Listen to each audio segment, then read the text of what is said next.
This stream is cleared for takeoff. Hi, everyone, and welcome to our first developer stream of the year.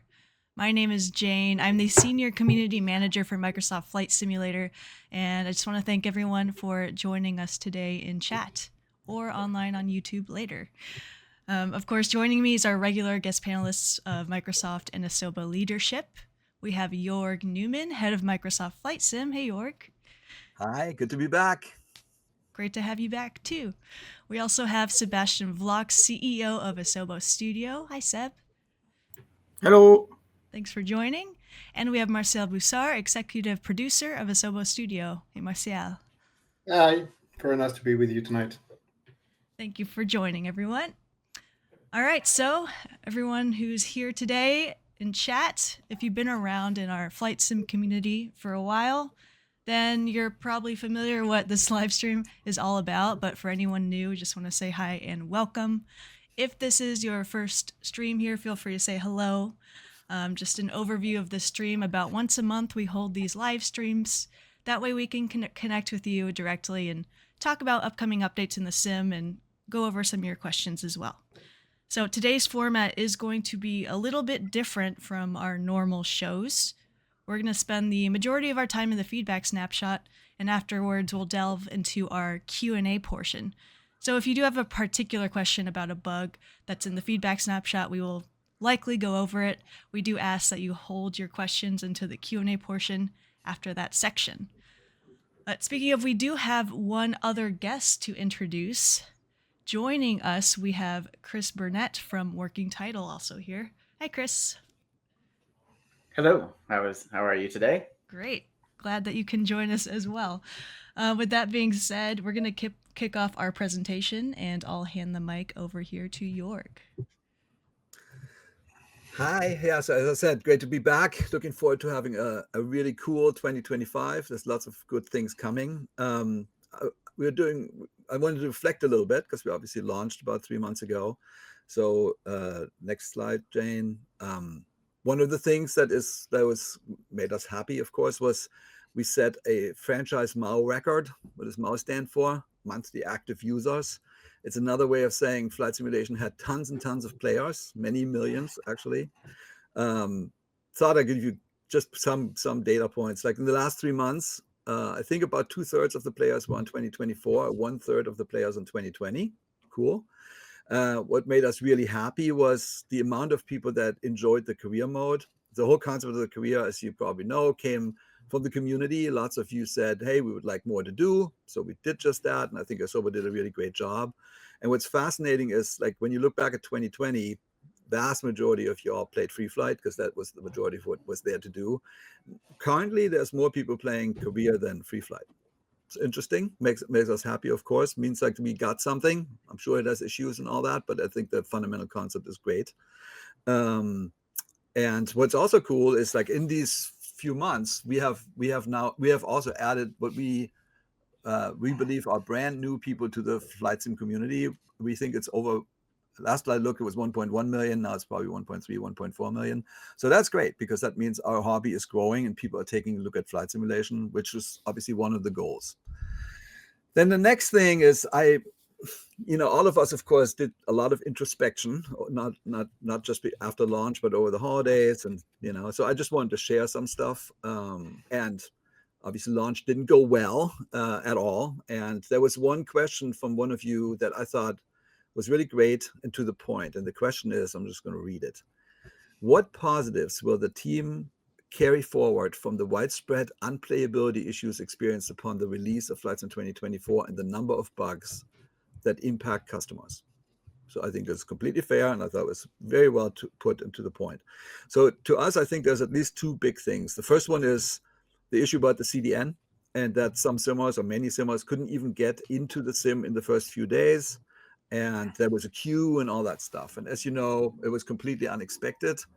We had done our tech alpha, we had some obviously other tests and everything worked. But when the huge amount of simmers came on launch day, the system failed. We were simply not prepared. And it took us 3 to 4 days to fix it. And that triggered many, many internal discussions, how that happened, and really, how will this never happen again? Not just to Flight Sim, but to any launch. So we did, our tech directors sat together. We had lots of meetings with the infrastructure teams, the Asobo dev team, and others. And we now fully understand what happened. And it really comes down to that everyone needs to understand what exactly the data is and how it's streaming. And some people in that business call it the shape of the data. And what we will do in the future is we will have a much deeper dive to ensure that the infrastructure is configured just right to support the exact data type that we have. So that we think we've got this and we understand it now. So, but it's obviously super unfortunate that it happened to us. And then the second issue, which I also think is totally fair and exactly to the point, we'll spend most of the day on this, is bugs. There are too many bugs. They're diminishing the experience in what I think is otherwise a really great simulation platform. But I wanted to give you some numbers because some people say, you know, they didn't even test this or something. It's like, okay. So I sat down with our test lead and said, so how many bugs did we actually file and fix before launch? Just to share some numbers. So we fixed 32,000 bugs. We filed almost 50,000. Some of them were dupes, some of them were by design, repro, those types of things. So we had 71 testers on the Microsoft side, 20 testers on the Asobo side. So 90 something testers, and then obviously the dev team wrote 50,000 bugs, fixed the 32,000. And when we shipped with too many of that are left, the number is much, much, much, much smaller, but it affects us. So if you imagine, and I thought about this a lot, like we had, I shared this often, like we had 800 people working on this project, basically either putting code in or content in. And the flight simulation in general is just vast. It's a huge undertaking, and we added a ton. And the only thing that we really had to fend with is we had about 100 testers, our dev teams. Then we did a tech alpha. I actually just looked this up again because I'd kind of forgotten. We did this tech alpha from October 11th to October 14th. We had it on for 60 hours. We had 17,000 people join us, gave us good feedback. But what's interesting is we came out of the tech alpha actually green. So the tech alpha showed us some things, but it also gave us comfort that we're right on track to launching this.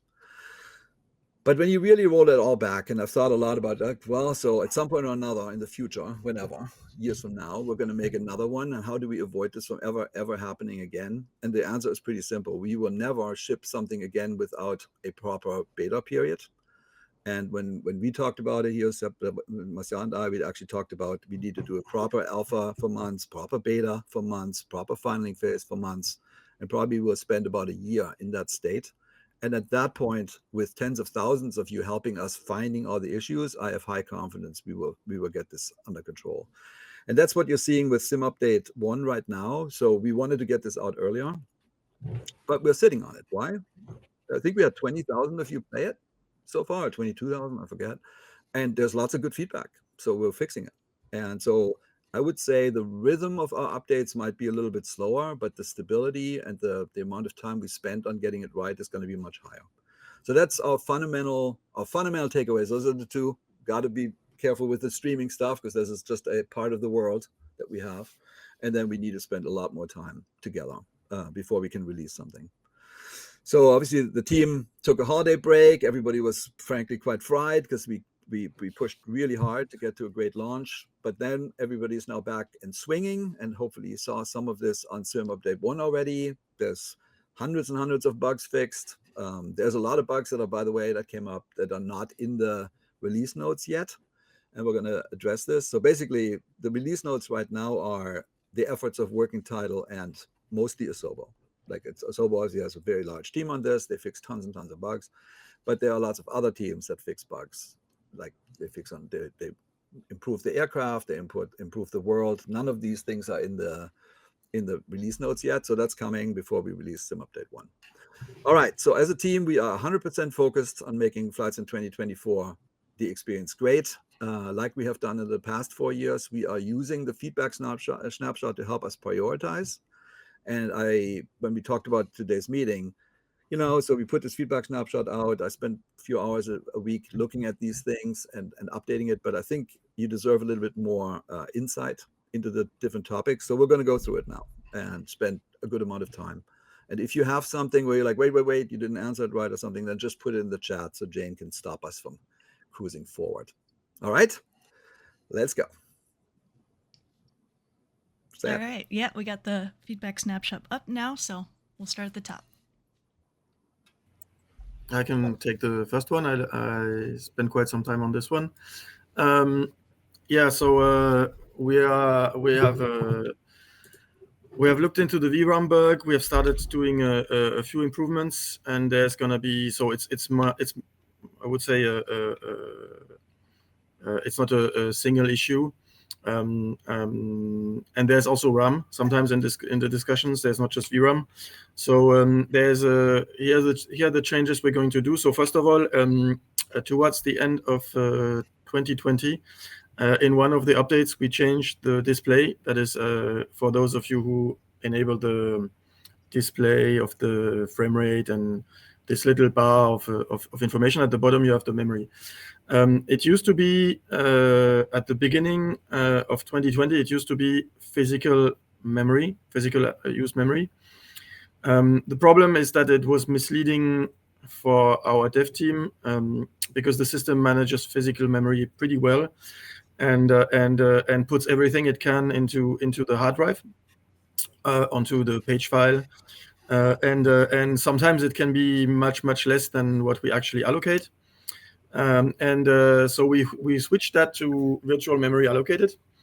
The issue is that virtual memory is a lot more than what we really use. It's there's a lot of pages which are a lot larger than, for example, the memory allocator. Just to give an example, is going to use a virtual memory page for all the blogs which are maybe 256 bytes large, and it's just gonna fill it up. But and when it's full, it's gonna allocate another page. So a lot of the virtual memory is actually empty and not used at all. But we need that information for our dev team. So we're gonna change that. We're gonna now display both. We're gonna display physical memory, which is actually used, and virtual memory. For those of you who you're gonna get exactly or almost exactly the same information if you open the task manager details. And you will have something which is called private work page. I have a French version, and something which is called dedicated load. And it says quantity of virtual memory. So we'll have both of these displayed. It's an important information for those who think that they don't have enough RAM. You really only need to have enough RAM for the system to be able to host the physical memory. Plus, like, the system needs a bit of physical memory too, and maybe if you're doing something else, it needs some physical memory too. But you don't need, you can have, the SIM can allocate more virtual memory than when there's physical memory on the PC. And the other thing is, so the VRAM specifically.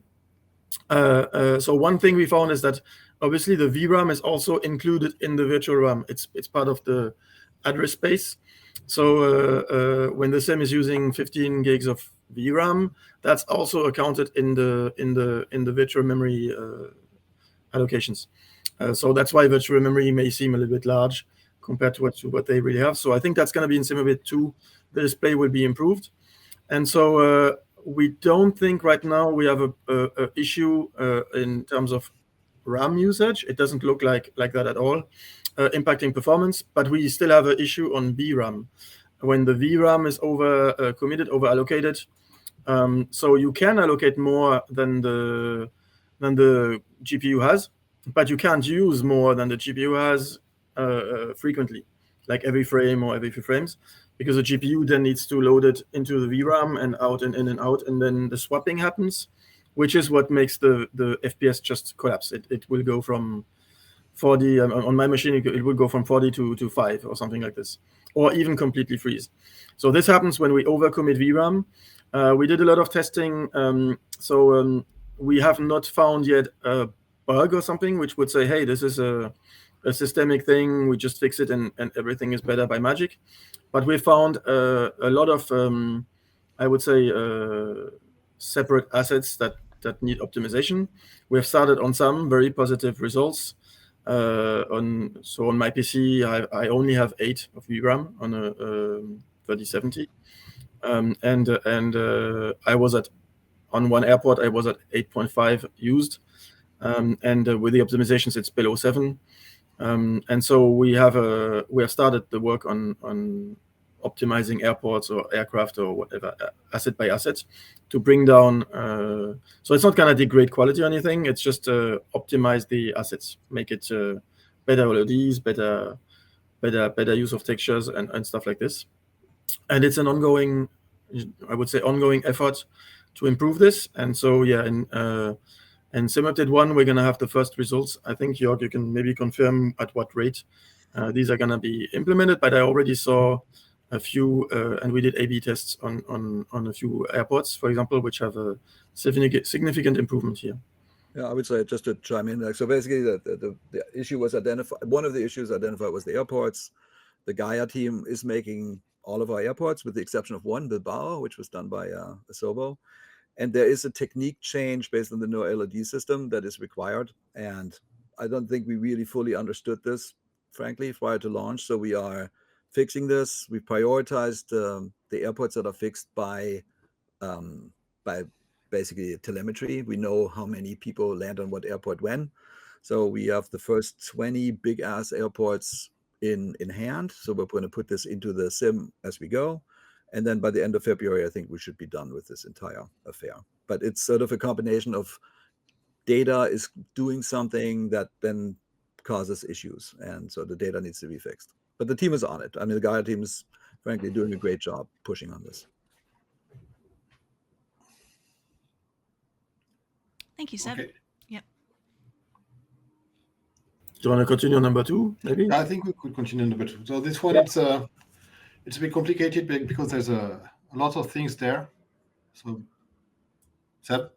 Yeah, so you have maybe noticed already in SimUpdate 1, there's quite a few fixes. Discussed with the tech artist, it's a bunch of changes and improvements on ground textures. It's already, I think, significant for some users. And we're continuing to investigate here. So there has been a first, I would say, in progress fix on SimUpdate 1. It's actually 4 or 5 different changes which improve here. And I think we'll continue to track this system and improve as it goes forward.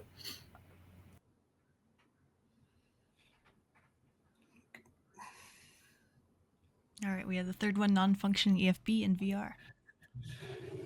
I see a lot of requests for VR in the chat.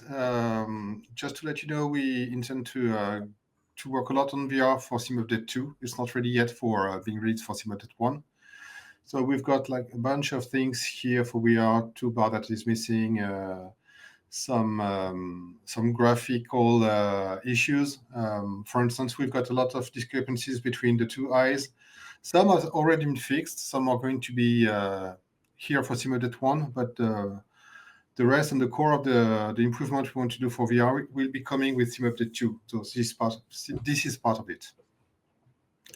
The next 3 ones are already fixed, so I don't know if we want to talk about that. I want to say something. I saw something in the past. So Jayne, I do think we should pay attention to the chat, but I really would like this to be, when we go through this, if there's open questions, let's spend a few minutes, right? Because everybody's spending time here, and I want to make sure that people walk away saying, okay, this was informative, let's go. On the VR side, I saw some comments upstream here in the chat that VR is not that many people. It's actually not true. So 10% of people play in VR, and I know many people. My VR thing's currently broken, but I will get a new one. Well, and that includes me. I know that, but anyways, it's for different reasons broken, not for flight sim. But we are going to dedicate more time to VR. We heard you. It's very obvious. There's lots of things in the feedback snapshot, and you can see that we are looking at everything. So don't worry, we are looking at it. Yeah.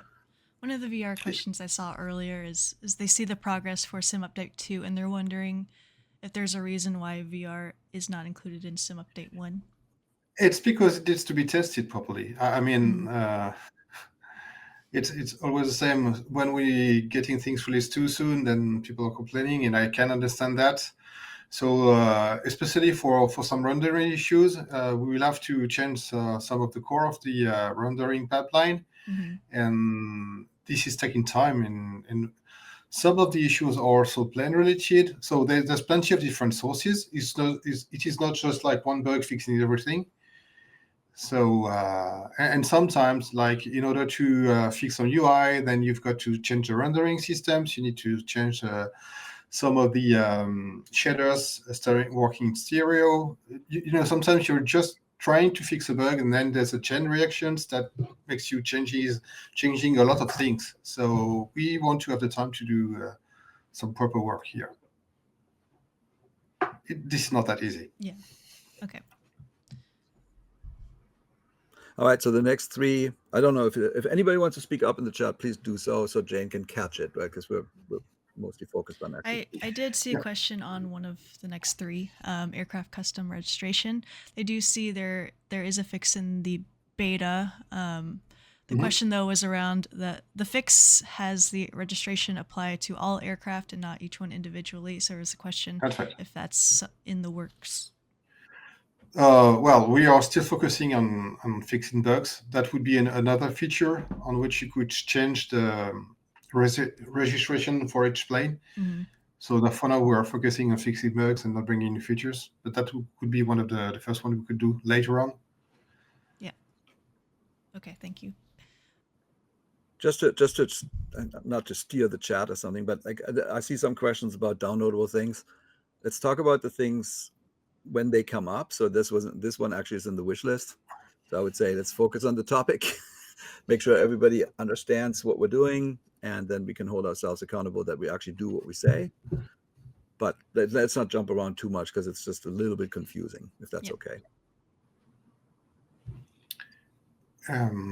So maybe you can talk about the next bugs. Mouse free look. So we had some different bugs there. Once for PC, it was also a huge problem on Xbox, and the sensitivity of the mouse on Xbox was broken. So this is going to be fixed in Simulate 1. So we put partially fixed there because there were so many different issues and way on how to use the mouse depending of the setups and the use of the mouse on different axes that we can't make sure that everything will be fixed. So far, every bug we had are considered as closed, but I would love to get more feedback from the community once it's out. Yes. We've seen some positive responses on that from the Xbox side in the beta, so that's great. Cool. Nice. We don't have it on Seb. Maybe you can have a word about that. Yeah, so there was one issue in the career specifically. So that's why, but it says partially fixed because we also found a bug in the turbulence in general, only in live weather though. But live weather has a bug in turbulence. Basically, it's shaking a lot more than it should, and we also improved the thermals updraft, and that's all sim update 2. It's already done. It's just time to get into a build. Okay, about this excessive amount of trees. So we did two things. We wrote it was partially fixed because there's 2 layers there. The first one is data driven. So in order to get vegetation, we've got some masks. And in some areas of the world, the masks were a bit broken or creating too much vegetation. So that was especially the case in UK, as far as I can remember. And this has already been fixed. We fixed some areas like that. And there was also a bug that was more systematic, and so we are currently testing it. And these improvements, the fact that there are more trees than needed, should be brought on Sim Update 2. So it is not written here in that list, but because I didn't have the space to write it, but this is coming. All right, PC-12. So this is a plane from Coronado. Pressurization oxygen system broken. Fixes in progress in Sim Update 2. And by the way, we talk about the timing when Sim Update 1 ends and Sim Update 2 starts here in a little bit, but the fix is basically in hand. And then the PC-24, you saw it wasn't in the change list, but some things have already been fixed. And the rest of it, this is also a Coronado plane for what it's worth. and the rest of the bugs that we're aware of are currently in progress. So this is going to be, all planes are continuously improved, but this is going to be completely in good shape in Sim Update 2 as well. Seb, maybe you could say something about the helicopters. Yeah, so this you have probably seen. It should be fixed, yeah, in Sim Update 1. The issue, it's actually the same. This is a code that has not changed from 2020. What has changed is that the platforms and environments are a lot more detailed, and basically it was just taking one sample under the helicopter, and when you are close to a platform, this one single point jumps in, out, on, over the grid, and then there's a bar and whatever. It's extremely, it keeps jumping. And so what we changed is that this code now takes a series of different samples and sort of averages and finds the average shape of the ground. The reason is that the CFD, which does the ground effect, can only handle one ground plane. It cannot do a complex mesh or anything. That's way too expensive for a CFD. It has to be one plane, and so we take the best approximation of the ground on that plane, and so that multi-sampling of the ground shape fixes this in I would say every situation I've seen. Can I say something, Jayne? Like I just saw, like, Yes. why does it take 3 months to start fixing bugs from air denali? Okay, so to be clear, we shipped about 3 months ago, and the team has taken, I think, 2 weeks off, maybe after. No, not even. Not all the team. I mean, like the people working on UI and I think we have. for instance. I think we have didn't close. take any most. We have at least several hundred, if not close to 1,000 fixes in Sim Update 1. So, and Sim Update 2, we have several hundred fixes already shelved. So it's not like people were not doing anything. People were working hard. Yeah. I think a good question that was related to the third-party planes is they're wondering if server-side updates can go through for those now, or if they still need to go through things like Sim Updates. I'm very sorry. What was it's server-side fixes. So I think this is something we can explain maybe further down. We're getting to some server-side fixes. It'll all make sense when we get there. So let's just wait for a second. Sounds good. All right, back to the snapshot. Okay. So mouse clicks in VR. So this is coming from Sim Update 2. Flaps in multiple aircrafts are causing this detection of points. So this is plane related. It's not much systemic. So it has been a long work, but we should be done in Sim Update 2. And well, maybe we can talk about this updates, Jorg. I don't know. Sorry, Sim Update 2. What are you talking about? Yeah, I was reading Edson's notes. Sorry, distracted. Oh, okay. The flaps in multiple aircraft. So we are fixing those per aircraft. So basically, it's per aircraft. Frankly, it's a mixture between people are not quite getting certain things, and the SDK maybe not explaining it perfectly well. Exactly. Yeah. So the SDK, we got a lot of feedback. We have dev support, by the way, and dev support helps us a ton. So if you're engaged on this, Sylvain, for example, just wrote an email. We don't have much feedback on Sim Update 1. Feedback is important, right? We're trying to make the SDK such that everybody can make great add-ons with no problems. So in this particular case, the flaps thing, there's 2 different values. Chris, you want to explain this? Chris knows more than me about this one. Sure. So yeah, I mean there's a parameter in the flight model config that where the flaps are defined, and there's a speed value there, but there's also another kind of legacy speed value that dates back to, I don't know, FS98 or at least FSX, that talks about the damaging and blowout speed for flaps. And I think there was just some confusion with some developers. Only one of those affects the career. So yeah, I mean, we've been working on our team and the Asobo team to make sure we document all these things and get them updated in the SDK. And I think there's a good plan in place. I think most of the planes have already been fixed, but there may be a few that still need to just to give you guys some insight, there's a strike team on this. It's Charles, who's a producer at Asobo on planes, and Chris are leading that strike team.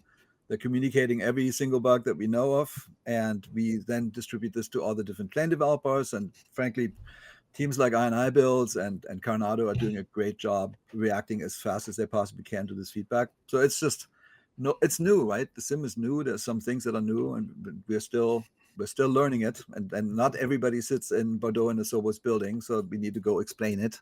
So that's what's currently going on. But it's not a long-term problem at all. It's all very short-term. Again, we probably would have, with a longer alpha beta, we would have found this stuff. So lesson learned. Yes. Sim freezes. So we had some issues with sim freezes when going back to main menu or quitting the games. The testers we have haven't reproduced the bugs since December 24.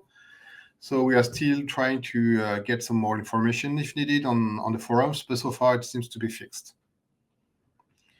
Because I missed this one. Can I ask for this? So when you said it's a config file, can it not be fixed? Yes, it can, but then we are out of sync with the development team that actually owns the plane. So there's are the practical reasons why, right? So for example, and iBuilds, I think they own over 50 planes in the portfolio. And if we start hacking around locally, okay, then we need to remerge with theirs. It's just dangerous. So we're trying to do it properly. It's also a learning exercise. Like, people need to understand what the right way to do is, so they do it with every future aircraft again. If we just hack it, yeah, sure, we can get it to work, but it's not the right place. It's not the right way to go. Sorry to keep jumping in. I just really want to make sure that everybody sure. heard. And the other one is talking about bug sounds and bugs in the audio mixers. So there's some other entry, I think, later on this list.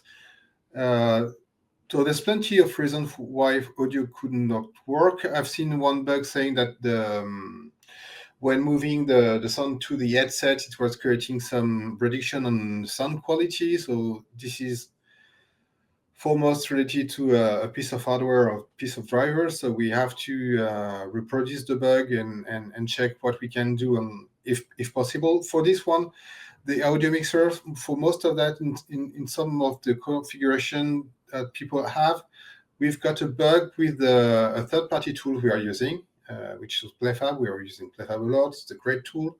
But we've got a bug here. We are using something called Playfab Party that manage the chat and some of the tech we are using. And the mix of Playfab Party and the tech that we are having in some configuration, it's also creating some bugs. We're on it. We are trying to have a 100% reproduction to make sure that we have a good fix. But this is in progress. So we know that we already have some fixes for it, but it's not for every configuration, so it's still in progress.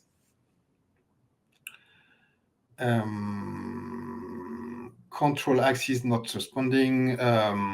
Maybe we will talk about the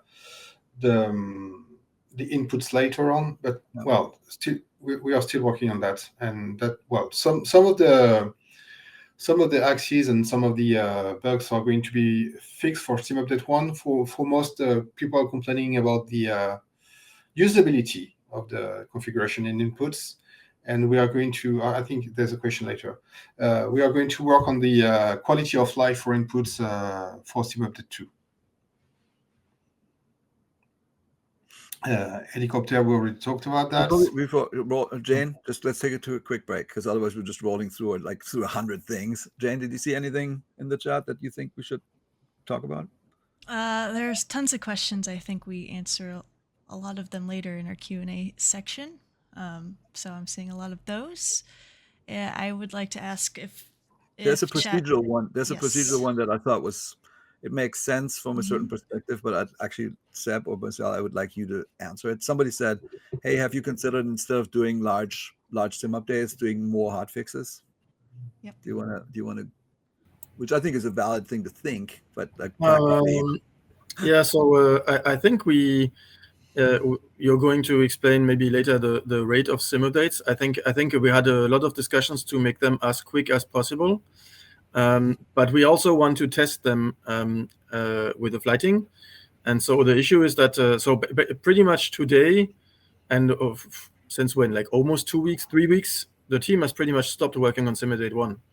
It's the flighting process we are bringing out. The thing is also, in order to release an update, it has to go through all the different test teams who sign off, and then it gets released in the flighting, and then we get feedback, and then we change a few things.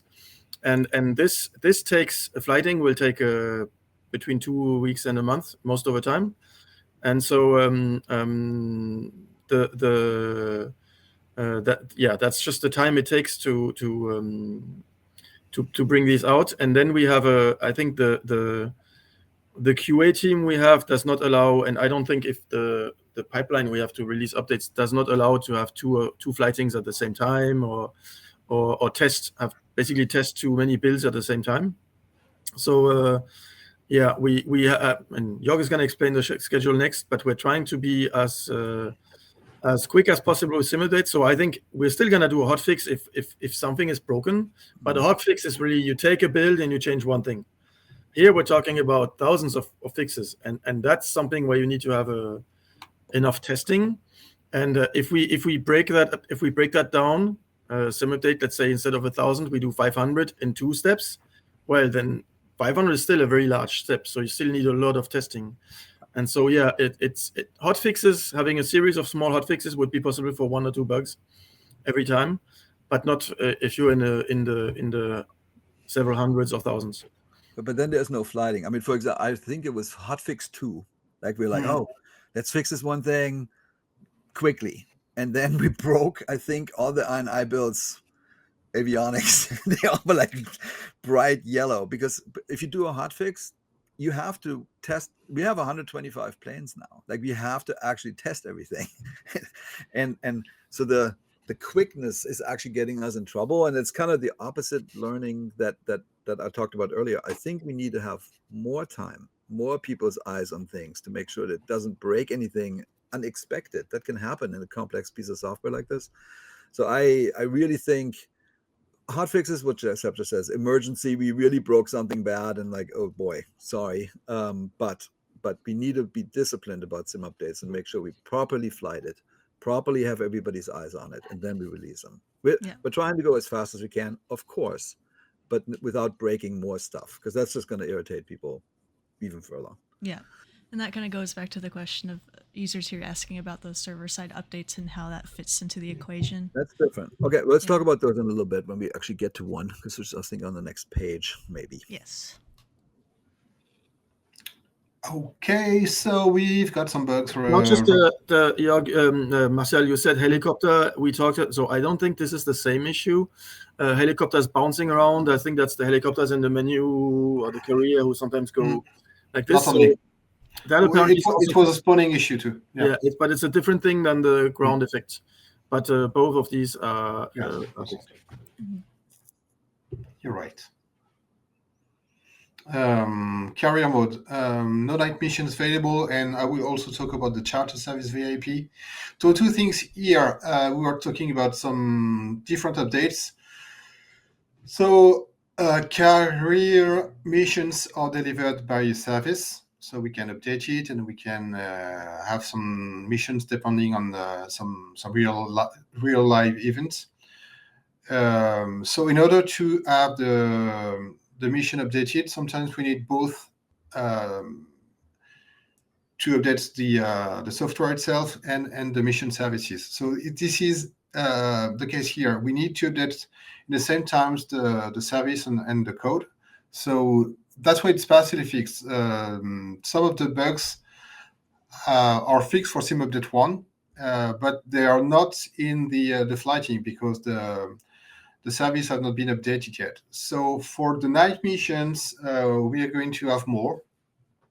It is something that we've been working on, and that should be done when sim update 1 is getting released. For the charter service, it's the same. Basically, the charter VIP service was only based on live events, and we had it was too rare. We had just few services there. So we are introducing some new kinds of VIP services, like a kind of deluxe flight for some of the other missions. So now the VIP service should be populated with more missions, but it's not yet ready in the flighting, but that should be available when then the sim update is getting published. Aircraft external lights barely visible. So we've got some issues, some rendering issues with former aircrafts. So we've got this, and we've got on another issue which is related with glass and the rendering of windshields. So we know, well, sometimes it's an issue on the planes itself. Sometimes it's more systemic. So we've got a team here. They're fixing bugs after bugs. So I've said that under investigations because it looks like there's a systemic things with 2020 airplanes that we are missing, and we have some difficulties to reproduce. So it might also have to be hardware dependent. So we are fixing stuff. It's still under investigation, the status, because some of the bugs are really unknown yet, but we're working on it on the rendering system. To dispatch has broken the abuse display. This has been fixed. Okay, we should move to the next page. Okay, page number 2. Yes, so there's so much. Airports and helipad issue tracker. That was one that Guy and I look at it all the time, and we go through it as fast as we can. This is I'm sure you've seen it. It's like it's a long list of everything that anybody found, and we are turning them into bugs. Those bugs get fixed, then uploaded, etc. Can I say something about this one too? Sure. Yeah. So one of the things that we're doing now that with the addition of LIDO data, we're actually running regular reports to identify conflicts between what the published nav data is and what exists in the sim. And so those are also getting fixed kind of in parallel with this. We certainly look at this thread as well, but we can programmatically identify where some of those disconnects are, so that work is being done in parallel with what Jorg just described. Perfect. Thank you, Chris. So there's several bugs regarding error codes for the mission system. Those codes or those errors have all been fixed. So at least the one that have been listed there. So maybe it is already fixed in the flighting. For the Garmin, maybe Chris, you can have a word on that. Yeah, so there are two actually very related issues that are listed here: the aircraft track and heading not showing, and then also the icon. So there are really two issues there. So with Flight Simulator 2024, we launched version 2 or V2 versions of the avionics. So some of the aircraft originally didn't have those set up. So those were aircraft specific. And so as Jorg said before, those tickets are logged and the developers have mostly fixed those already. I think those are largely fixed for SU1. So that's the kind of the vast majority of those. And then there was also a bug related to that also got fixed for SU1. So those things should all be largely closed out. If there are any planes that are still displaying that behavior, it means they just haven't been updated yet. So flag them in the forums and let us know. Okay, this fuel addition in carrier, this is already fixed, but we want to make sure that we don't have any side effects on it. So it's going to be published and flighted for Sim Update 2. Blood textures, Seb. Yeah, so there's quite a lot of stuff here to say. One thing is ground textures. I think we talked about this earlier on the bug page. Some of that is fixed in Sim Update 1. There was 4 fixes, so that would partially address some of the blurred terrain or stuff like this on Xbox. I played quite a lot of time myself on Xbox to see what was going on, and there's something very specific that we're going to try to fix. But right now, in the build out there's already a workaround, which is that in a position to so in PC when you sim, you launch the PC, you launch the sim, you fly around, you do 1-2 flights, maybe a long flight, and then at some point you exit the sim and you turn off your PC, and if you sim again the next day, it starts from scratch. On Xbox, what happens is that by default, when you go back to you go to another game or you shut off the console, the game goes into a sort of a sleep mode, quick resume. It's not really shutting down. That's really cool when you're in the middle of a flight, because you can continue the flight on the next day.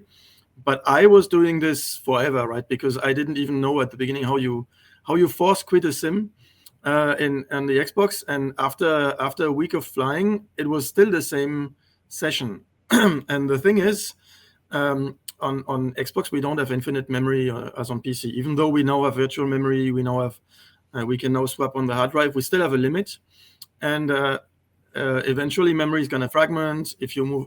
Depending on what you do, depending on the flights, depending on the aircraft, there's going to be some loss of usable memory for us. And after a while, memory is going to come short. And there's a system in both 2020 and 2024 where when the memory is coming short on Xbox, we reduce the level of detail. This was initially really designed for, well, we have a marketplace, we can't control 100% of what is out there. Some of the add-ons, some of the planes may use a little bit more memory. So let's have a system which dynamically adjusts content quality so that it doesn't crash on the console. Because if we don't do that and you're running out of memory, you'll just crash. And the exact same issue happens on 2020. So here, we're gonna try to find a way to fix that.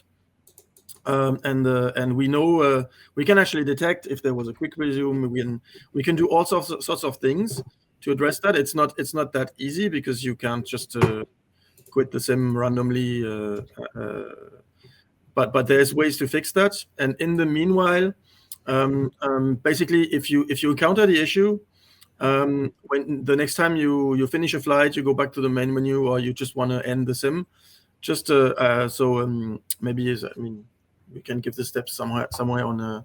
But there's a way to in the options to just quit the sim. Pretty much, you really quit it, and then it restarts. That fixes some of the issues. The other thing is what we already talked about earlier. It's the same than the VRAM issue.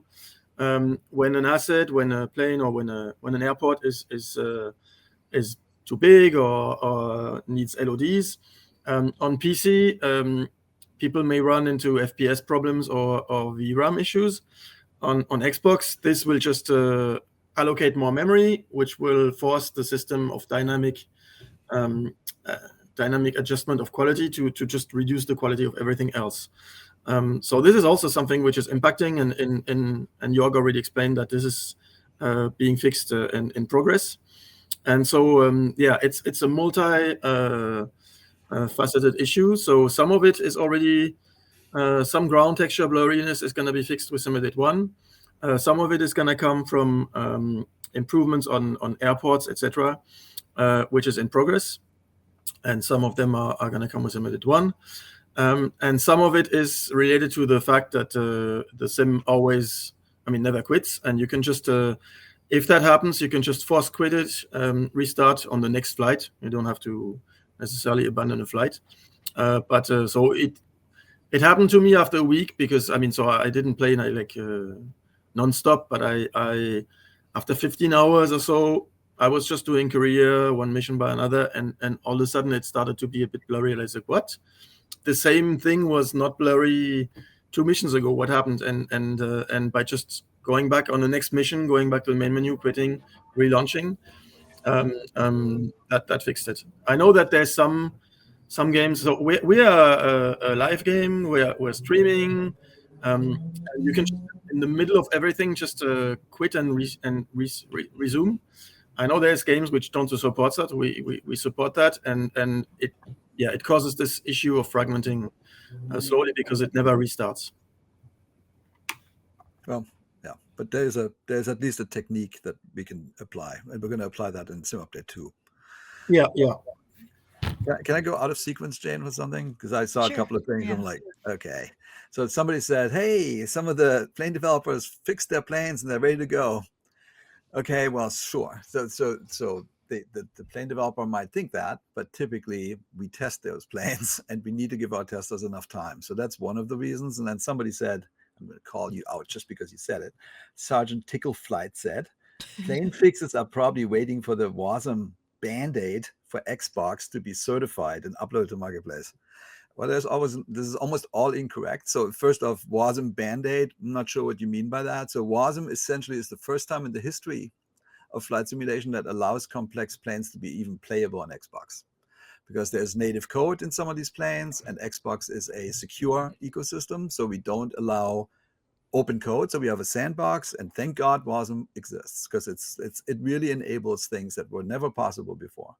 And we are never waiting for the WASM thing to, it's not a thing. So a developer, and I think somebody mentioned Miltech. It's totally true. So we have a Miltech plane. We have a version of the A10 that is significantly further along than the A10 that is currently in the build. So let's go through that. So there was a ingestion problem in that there was something not quite right in the package, and we talked to the developer about that. And then the second thing is we need to actually go test it. And then there's a go back and forth between our test team and the developer to make sure that the plane actually does everything. So that can cause some delays. So don't get confused like why these things are not immediately popping everywhere. It's because our test team is actually trying to do a good job. So hopefully that helps. Let me know if you want to talk about it more. Yeah, just a word about WASM. This is not just for Xbox. This is for sure. This is the case for Xbox, but the fact that WASM allows the code to be run even on PC, and it gets more secured, because initially we wanted just to go with JavaScript and CSS, and the fact that WASM allows us to translate some old codes, some, I would say, the inheritage of what have been already done in Flight Sim to PC, without having the fear of getting some piece of code that runs some Trojan horses and stuff like that. So it was also a choice to get the code encapsulated on PC, and so it's not only for Xbox. Yeah. I mean, xCloud is a Xbox Series S with X extensions sitting in a data center. It's not a different platform. It just happens to be in a data center. It's predictable hardware, and that hardware is used to stream it. Just to answer that question. So it's not a completely different build that functions completely differently. It just happens to be a streamed version of the build.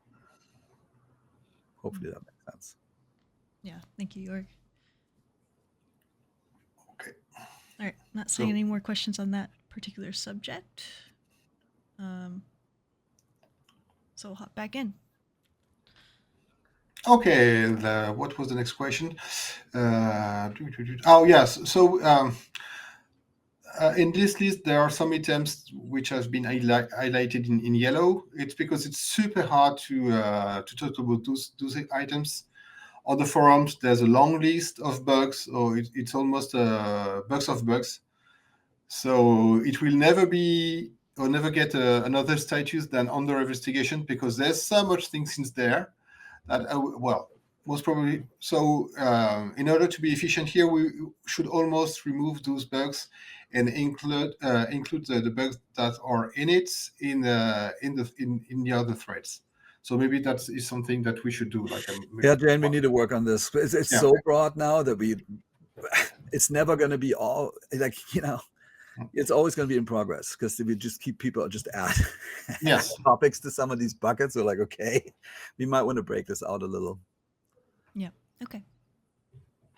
Okay, so for the Cessna, the borrowing things on autopilot, this is fixed. It's not even in progress. This is fixed, but same here. It needs to be tested and see that we don't have any side effects. Toolbar after leaving VR, disappearing after leaving VR. This is part also of the VR improvement we want to do. This one is already been fixed. This is being testing currently. Night lights are being faded only in one eyes. So I can't even remember if this one has been fixed already. This is part of the stereo rendering issue that we had. Some have already been fixed, some are not. Even some are going to be included in Sim Update 1. Load issue, popping, octagon. Can we consider that we have already talked about that? Can I jump in again? Because and not to encourage that people just keep asking the same question. I'm trying to go as fast as possible, so maybe I'm sorry. I know. That's like, why do you miss bug fixes from the release notes? Because the testers no. So that's not how this works. The release notes we put out publicly is a summary of many release notes. So every plane has a release note set. Say that's 50 fixes, goes to the test team. they test it. They actually go through their entire checklist again to make sure the plane is thoroughly tested. And once it's approved, that change list gets uploaded to the overall release notes. So there's lots of little itty bitty ones floating around, right? But just to explain the process a little. Yeah, and you mentioned that if the bugs list were driven on a long text list, that will not be a proper process to deal with that. So we've got some proper tools to deal with bugs and to get more information, to have a process of approval, and then a process of the bug being published in the build. So yes, this is an external tool to communicate about bugs, but it's not internal. Nightlife terror. So should we talk again about load issues, popping and LODs? I don't know. Maybe. I think we're good. I mean, can we get a temperature check, Jayne? Like, do we want to? So this list, I expanded it for the meeting. Like, I think it's now 120 items. Yes, thank you, Jorg. I'm sorry, but we also had submitted questions. Can we get some signal from you, yes, Jayne? We do have a Q&A section right after this chat. If you'd rather us go to that and start answering more live and other questions, let us know, or we can keep going on the rest of this list. We'd love to hear your thoughts on that. Also, I would like just to add something about wobbling. Sure.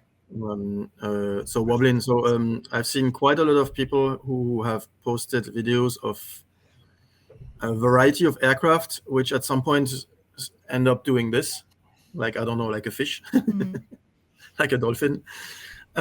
It can be due to autopilot, but we did a more in-depth investigation. There is another cause which can cause this, which we encountered on one aircraft. We encountered it on the 737, which is basically this is something which was implemented in 2020, but it's being used more and more. It's a system which is supposed to simulate the flexibility of the fuselage and generate, for example, flutter or stuff like this, overspeed vibrations.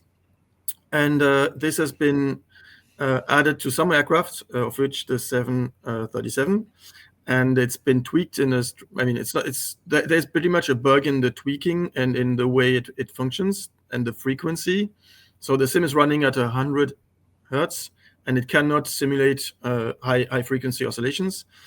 And what was happening is 737, if you go very overspeed, or I think it can happen at lower speed at altitude, but I tested at 5,000 feet. You go 400, like you go full speed, full throttle, and you just go faster and faster, and you're gonna maybe reach 400 airspeed or something, a bit lower, and it's gonna start shaking and then shaking more and more and doing this. So we fixed the fuselage flexibility simulation and flutter so that it now does smaller shakes. And they also fixed in the aircraft itself the setting so that it happens at correct speeds, etc.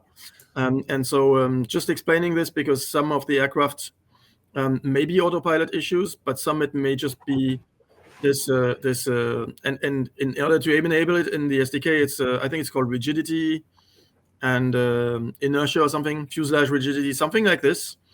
So by default, it's off. It has to be explicitly turned on by someone who makes an aircraft. But this thing can create these shakes, and depending on the way it's tweaked. So in order to fix this and allow a higher frequency, we're adding a parameter which just limits the maximum force it can generate. This allows to do better flutter. And in the meanwhile, if some people have this some aircraft creators or some people are tweaking an airplane, this thing can cause these things. It's not just autopilot. Yeah. Okay. Thanks, Seb. Temperature from chat. I think most do want to move on to the Q&A, so just open up to you. Somebody said, why is the guest here? Yeah, I'm sorry. That's true. Yeah. Chris's team is fixing, obviously, several of these top 100 bugs, but it's dominated by Asobo's team because it's also much bigger. Let's go to the Q&A, and then if we really want to, we can come back to this. All right. Well, I just wanted to say, just because you always see us here, these are all of the partners we have, and they're actively working on improvements on all their planes or their airports or their them or whatever the speciality is. But I'm always impressed. I have to say, these are great partners. They all deeply care about the sim, and they're all submitting bugs every day, all the time. Like I've been submitting fixes for bugs. So it's been great. Like I always say, and some people turned this on me a little bit and said, for the community with the community, I still absolutely believe in this. I'm very happy and proud that we are working with all these companies. And I can tell you, I hear a lot from them, how proud they are to be part of this. So thank you for this. And just wanted to show it. Sim updates. Yeah, so I wanted to talk about this a little bit. So we talked about the rhythm and all those things. Before we get to the Q&A, we're almost there. So we think the right rhythm is that we do 4 big sim updates a year. There might be some flexibility, but that gives us a rhythm where we have basically 3 months.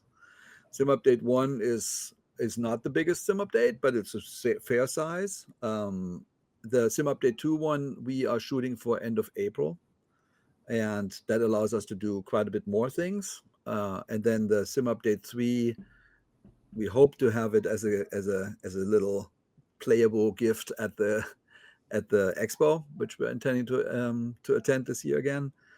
So that will be end of June.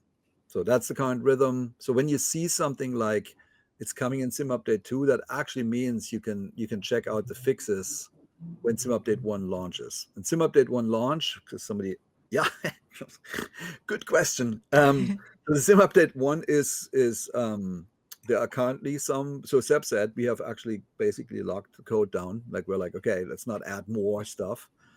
Get the feedback. There are some crash bugs that the team is looking at. And then the big effort associated with Sim Update 1 is also the marketplace. And the marketplace, I have to tell you, like I'm really impressed by the team. It is the most complex thing imaginable, because there's backwards compatibility, and then what if you buy something in 24? Do you get the entitlement in 2020? And like just going through all the cases is really, really stunning. And I'm probably the one who maybe that's just learnings from launch, but I basically said we cannot put this out if it's not great. So we're gonna go make sure that we are sitting on it, test it, make sure that it works. And the reason why I say all this is somebody earlier said in the chat, like this is people's livelihood. This needs to work great. And so we're a little bit, we're gonna wait. The current plan, but the plan is shifting, frankly, as we encounter new things or find new bugs or whatnot. We're going to try for February 18th. Am I 100% convinced it's going to be done then? Nope. But I can tell you we are bug bashing this thing, and the team is fully dedicated on it. It's a large effort to get this right. But we think it's going to be great, and we are fully aware when somebody said earlier, like, hey, our livelihood is hanging on this stuff. We know. We are very, very aware, but that also means we need to get it right. Mm-hmm. I know. We're very aware. So anyways, wish lists. I just want to say, hey, the wish lists, I update it every week. We're looking at it all the time. We're absolutely aware of all the things on there. A couple of things like the World Hub are coming, World Update Brazil. Frankly, maybe one last point on this. World Update Brazil is waiting for the marketplace. Otherwise, we can't get it to you. So it's been sort of moving with the marketplace, taking a little bit longer. Current idea is that we're going to do this on March 11th. I hope that works. But it's all coming. And here there's some other things. We don't want to talk about it too much today, because the message today is we are fully dedicated to improving the situation in the sim by reacting to your feedback, which is what we did most of this meeting, but we're not forgetting these. We're going to get to them when we're done with the current. Yeah. All right. Now we can get into our Q&A portion of the stream. Obviously, you've already asked a lot of great questions. So we'll start with those, and then we'll start answering some of your live questions here as well. All right, so I've been seeing this a lot. We did talk about it briefly, but if there's anything else to say, what are the planned improvements and updates for VR in 2024? Yeah, so we are currently working on that, and we are aiming Sim Update 2 to get most of the more annoying bugs to be fixed. That said, as always, it will not be the end of the road, and we will still try to get some improvements later on. It will not stop on Sim Update 2, but we are aiming to get most of the fixes for this update. Yeah. Thank you, Martial. I think one of the questions I saw repeated a lot was about quad views coming to VR, and if that's something on the radar of a future feature once we get the bug squashed. Is that a question? They're asking about the implementation of quad views for VR headsets. I don't have the status for that. Okay. All right. Next question. This is for MSFS 2020, and I just saw this in the chat as well. More memory optimization for Xbox is promised in Sim Update 16, which was delayed. When will this be coming? I mean, I can take some of this. So this there is a memory optimization that came from the Xbox platform team that promises to add 500 megs of memory for a software title like Flight Sim. But on Xbox S. On Xbox Series S. That's the most important thing. And Xbox Series S is the one that has the least memory. So it's the most impactful there. And that has been sitting with the platform team for a good number of months. And we actually shipped with a solution in Flight Sim 2024, which was frankly sort of an exception. And then we've been pushing on, why can't we get this same exception for 2020? And I think we don't control the platform team, right? They do their own thing. But from what I understand, last I heard, they're now allowing us to do the same as we did in 2024. So that's great news. And so we get the 500 megs. But then when you listen to the test team, they want 6 weeks of flighting because they think it's, the last thing we want is May 2020 less stable. So this is cool, but we need to test it thoroughly. So we're going to very likely flight this the moment it's implemented. There's something else that they're working on, which is, I think, mouse keyboard support for xCloud or something. So those types of things are in the works, and that might be connected to this one. So I would expect it. I would expect it in the first half of the year, but we don't know at 100% when yet. It's also linked to the services that needs to be updated for security reason. So there's different layers for Sim Update 16. Okay. All right. What's the latest news you can provide about Reno, Roswell, and Red Bull Racing? I can take that one. I mean, basically, so with Reno, with all of those partners, we are obviously trying to make the best experience possible. So with Red Bull, we are talking to Red Bull. We also had a partner company that worked on this, Climax, and frankly, they just couldn't get this over the finish line. So this is now moved back to Asobo, where Reno obviously originated, and it's in progress. Martial, a little bit better. Well, this is pretty new for us. We have started to work on that, and so we are pretty excited because, the races are something we like. What we are going to do for Red Bull is also going to be included in the challenges, the weekly challenges. So there's plenty of nice things to do here. But is there anything else to say tonight? I don't know. No, I want to go back to the VR thing because I'm reading all this stuff. Like, just because Martial can't give you an answer on quad on quad and or foveated rendering doesn't mean nobody at Asobo is working on this or knows about it. So No. you guys want to talk about this a little bit more because I feel like people think we don't know what's going on. So yeah, I used to be a tech guy. I'm not anymore. So I've got plenty of things to do. And we still have like 180 people working today on Flight Sim. So it's very hard to see all the change list and to know and to be aware of everything that is happening here. I'm trying to do my best, guys. But I mean, for what it's worth, just this morning, I saw an email from one of our main VR hardware partners that was related to foveated rendering and quad view. So it's an active discussion with people that are specialists, but we'll get back to you. As we said earlier, VR, we know there's a lot of VR issues and that people would like it to be better, and it's going to be worked on. Yeah. Okay. I'd love to go back to one of the live questions, Jorg, if you feel it's right time to talk about server-side updates being streamed, with the aircraft being streamed. Yeah, I mean, so server-side updates. Well, I shouldn't be talking about this. Martial should be talking about this. I was reading also the VR comments. Just to let you know, guys, I've got 3 headsets at home. So I use VR a lot. So it's not like I'm disrespectful. I use VR a lot. Maybe, well, don't worry. So what was the next question? DLSS4, right? No. We're talking Yeah, about okay. server-side I'm sorry. server-side updates. Just explain what the differences are. and what Okay, you so it's can not related to update. one of those lines, right? Server-side update. So we have now 3 different things to update. The first one is the code itself, the clients, as we call it. We've got packages, which might not be related to some executable for the clients, but good. And we also have some updates for services. So sometimes services need also, in order to be read properly, to have some updates for the clients itself.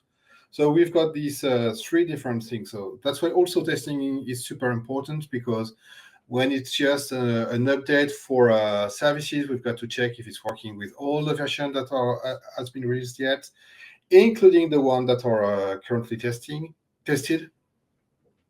And regarding the packages, well, as Jorg said, it also depends on the validation process. And what could I add on top of that? So, but grab that question. So that was just a good question. Why do, when planes are, where is it? Oh man, bad eyesight. When planes are streamed, why do they need to be updated? Like, I think it's not clear, right? It's new, so let's explain it. Yeah, I found it. If but- aircraft are streamed like the PC-12 and 24 fixes, why do you have to wait for sim updates and not just stream? Because in order to fix bugs, sometimes planes need also to get some new piece of code. So it might not be related, but it can be. Let's say that, I don't know. I don't have any examples so far, but and I think it's what Jorg also said earlier, is that it takes time to test a plane. It's also taking time, yeah. And so if there's both code fixes and data fixes, sometimes the test team will rationalize and just test it once, because it takes a lot of time to test everything. And so that means if they test it only once, it will be released at the same time with a sim update.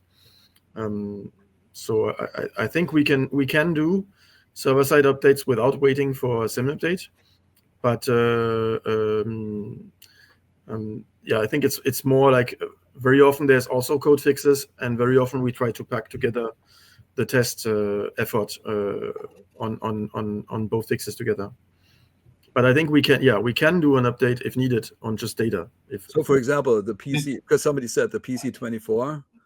That's right. So we updated the PC24 via a process that we can just do at the Microsoft side, because there were some issues that we could fix just via a streamed update. So we did that. But then there's some other things that are related to the base code that are requiring a base update. So it's a little bit, it's kind of both. I see. But I would say long term, I expect that we will be updating more just packages away from sim updates, because as some functionality stuff that is in the base sim is resolved, it's much more isolated to the plane or to the airport itself, and then we can just upload it. Right. So I hope that was clear. Great. Thank you. All right. Can we expect to see DLSS 4 implemented natively default in 2024? Yes, we are planning DLSS 4 to be published in Simulator 2. And I owe you an answer, guys, about FSL 3.1. And to be honest, I don't have the answer tonight, but Jen, please make sure that we will have this as an entry next time. Okay, yes. Thank you. All right, is all the tech and the data that you discussed in 2024 global preview event presentation in the sim? For example, new global satellite imagery, new digital elevation maps, TIN, LIDAR data, etc. I mean, just yes. So let's go through it. What was all mentioned? So the DEM is a global collection that we do. So we have 2 teams working on DEM.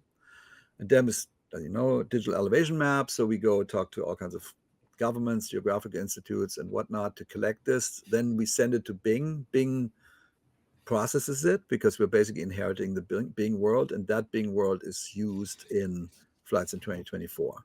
So yeah, all the DEM we've collected is in the aerials that are directly mapped onto the DEM. Yep, of course, those are the latest that Bing has. So those are things we don't buy, Bing does. And they have their own update schedule. Their goal is to always update the entire planet every 3 years. I've asked them, how predictable is this? And it's not that predictable because it has something to do with where the satellites get a clear picture. And, then they have their own QA process. It's just all kind of upstream from us, quite frankly. But yeah, basically those two things are all in. The 10 cities are in, the 10 countryside. I think you called it LiDAR. I call it 10 countryside. 10 countryside is in. We held a few things back. Somebody was just asking an interesting question about the 3D, what they call photometric trees versus the procedural trees. So Asobo did a bunch of work basically trying something new, which is called tree flattening in the cities. And it's kind of hard because you can imagine, I don't know what neighborhood you live in, but sometimes there's a tree that hangs over your house and you flatten the tree, and what happens to your house? Because it's in the end just geometry. It's like, so it flattens the house, which is not so great. So this is still, it's very R&D.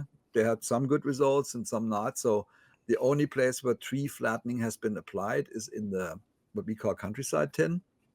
So like Glacier National Park or something like this, or,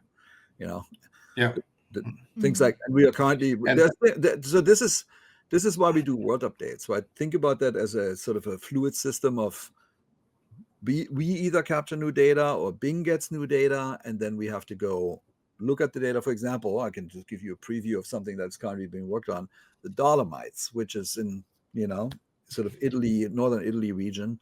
And I love the Dolomites. I used to walk around there. It looks amazing. Well, it doesn't look amazing in flight sim because it's sort of like, it's a height field, and those things are like really sharp, cliffy type of mountains. So we have a countryside tin for that, but it needs to be processed carefully. We need to make sure that the trees get flattened, and then what we then produce at some point or another looks really great. So some of those things have a little bit of delay on it, but yeah, basically everything. And then we talked about at the global preview vendor, whatever it was, 2,000 glider airports, 1,000 oil rigs, all those things that mostly Gaia made. Sure, they're all in the sim. Heliports, all that. Yep. Okay. Thanks, Jorg. But there's more coming, which is also cool. I always love that about the digital twin. This is only going to get better. There's more and more data. Yeah. All right. This is a chat question as well as our first question here. Any news on downloadability? Is the addition of a download feature for scenery and aircraft still planned? Seb. Yeah. So it's still it's still planned. I also wanted to really give again an explanation and walk around. So technically in the sim, what this is going to do is not a lot more than having a very big rolling cache. I mean, of course, the rolling cache when it's very big, and when you fly a lot, at some point it can be full and it's gonna erase something. Where here, if they have a way to force a download of something, it's never gonna be erased, right? It's always gonna be sitting there. So it's obviously better to force download something. That's in the works, that's in the plan. But until that gets done, the best thing people can do is make a bigger rolling cache, because once it's downloaded, it's not gonna download again. There was an issue. We've been investigating in some cases on textures. We download again where we shouldn't, and that's been worked on. But all in all, the best, if you want to have a downloaded version, if you don't want to download again, if you want to stream as little as possible, the best thing you can do locally is just use a bigger rolling cache. It's going to be not as good as forced download, but almost as good. And so that's the big recommendation here. It's also going to remove any streaming issue you may have if you have once it's downloaded, of course, but if you have a very large rolling cache, once you have something, it's not going to download it again. In terms of, so I did a lot of tests on Xbox X at home. I tested on fiber. The first hour of flying, I downloaded 8 gigs, but then it sort of settled on an average of 2 to 3 per hour, which is not that much. And if you count, if you have a 30 gig rolling cache, that's 10 hours of flying before you.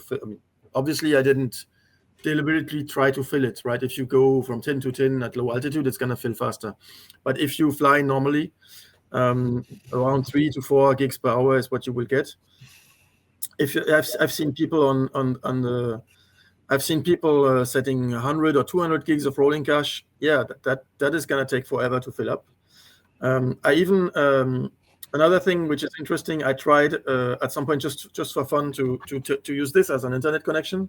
I shared my phone mobile connection, and it was working very well. So if people still have issues with internet downloadability or streaming or getting bad terrain, there's always a fallback until we have the download feature implemented, is to go through a different connection, or maybe this. So it really used. I did it after the first hour, so it didn't use much bandwidth at all. And also in France, most people have infinite bandwidth, but it's not gonna be. I think around 3 gigs per hour, which is still fair. That's still in the works. Right now, the priority on Sim Update 1 is the marketplace, of course, but it's gonna be the next thing for that team. Yeah, so Sim Update 2 is the answer. And then did you see some of the comments, Seb, about the size? There were a lot of people, if you scroll up, about this, how big and do you have a recommended size for rolling cache at all for our users? So on Xbox X, which is mostly ultra, I really was. I measured it on. I have a dedicated router which I can do a lot of bandwidth tests at home, and I was really around 3 gigs per hour, and that's everything, right? It's the complete total bandwidth used by the sim, and the rolling cache stores. So we have really 2 different caching systems. The rolling cache caches heavy stuff like meshes, textures, and all these things. The little files like CFG text files for planes, these are always cached on the hard. They don't go away, right? That once they're there, they stay on the drive. But they're very small, so they don't eat a lot of space. So the rolling cache, so I think currently by default it's 16 gigs. 2020 was 8. Now we bumped it to 16. I think it's really a minimum, and that's why it's default. I think 32 is what I usually use. It's much better. 64 if you can, or I mean, if you put the rolling cache, I think 2020 is about 120, 130 gigs base. If you put 128 gigs of rolling cache, you're gonna have a very good experience, because it's gonna take weeks to fill it up, right? But 64 is really 32 or 64 is really already very good. Well, it depends how you fly, right? So you know, sort of the max we've seen is 3 to 5 gig, 5 gig maybe per hour.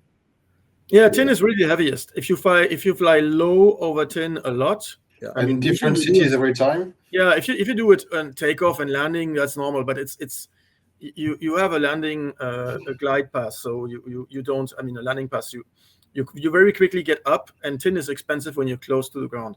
Up in the air, it's not that much download. So if you do a lot of low alt, Grand Canyon, London, whatever, yeah, it's gonna be more. But I mean, and if you fly over again, it's not gonna stream again, right? But if you fly missions or free flight normally, takeoff, landing, different areas, it's gonna be 3. We did a wider. I think it's your team, Jorg. Maybe did a wider test also, and the average on PC was 5 gigs an hour, which it's a little bit more than what I had on Xbox, but it's in that area. Okay. Yeah. What we can add also is that the novelty for Flight Sim 2024 is streaming for POIs, airports, and planes, right? So if you are still flying on the same kind of area, same airports with the same planes, the fact that you want to download the asset should not be needed with the cache. That said, we are still working on that. Jorg, you said Sim Update 2. I would say still in progress. It's important. I mean, I think I know it is. We get the feedback, guys. It's not like we're not paying attention. Like that's Exactly. why we're sitting here. We are aware that some of you want to download. I just want to put, just because I feel like this is obviously it's not a two-way street thing here quite as much as we can, but it's not a conversation, but a little bit. So when somebody says we want them encrypted on servers so we can finally charge for liveries, I mean, I want to just give this a hearty laugh, right? Like we have given away so much stuff over the years. No, there's absolutely no plan, has never been anything, just charge for liveries. Why would this be the thing, right? If anything, if we really want to talk about encryption, we should probably talk about some piracy stuff, which I don't think we should go into deeply here. But if you ask to the third parties that are actually making their living based on making add-ons, they will give you an earful about what's going on in the unencrypted world of what's going on with theft. But are we going to charge for liveries? Nope, not at all. So it's just not correct. All right, so there's a thing that somebody said, and I see, like, if we may just break from the format real quick, there were some questions for Chris, which I think we should absolutely go answer.